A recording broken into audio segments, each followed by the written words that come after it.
Salut! Sunt Ghenadie și vă invit să faceți cunoștință cu compania Code Factory.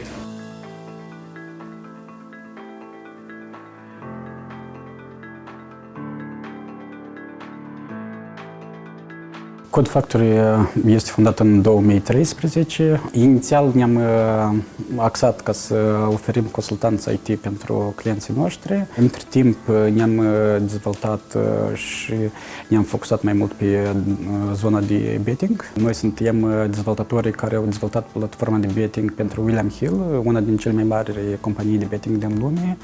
Datorită softului elaborat aici în Moldova, a fost utilizat William Hill pentru a ataca piața din America. La moment suntem în top 10 în Moldova, 250 la nivel de grup. Birouri Code Factory sunt în România și Moldova birouri de dezvoltare și asigurarea calității. În Marea Britanie și Irlanda, sales officer.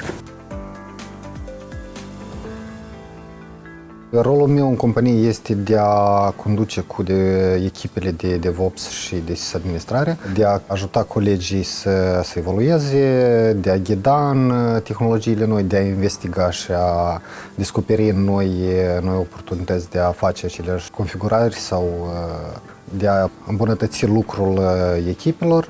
Pentru mine personal, cel mai mare beneficiu în cadrul Code Factory a fost să cresc profesional în domeniul DevOps și acum am început să îmbrăcisez domeniul de team lead. O altă oportunitate foarte bună ar fi echipa foarte prietenoasă, oamenii care sunt gata să te ajute să crești, să te dezvolți, să-ți vezi plusurile și minusurile, atât ca persoană cât și ca inginer. În cazul când la unele proiecte au fost implementate ceva tehnologii noi sau ceva soluții noi, ne străduim să facem un schimb de cunoștințe sau un schimb de experiență cu colegii din alte proiecte.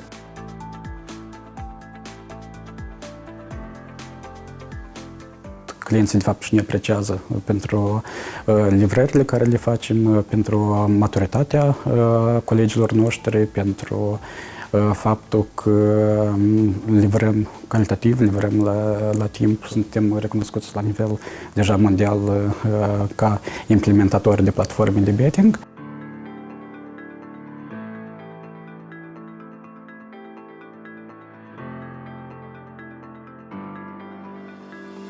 Considerăm că avem maturitatea pentru a putea ajuta la creșterea noilor generații de persoane în domeniul IT.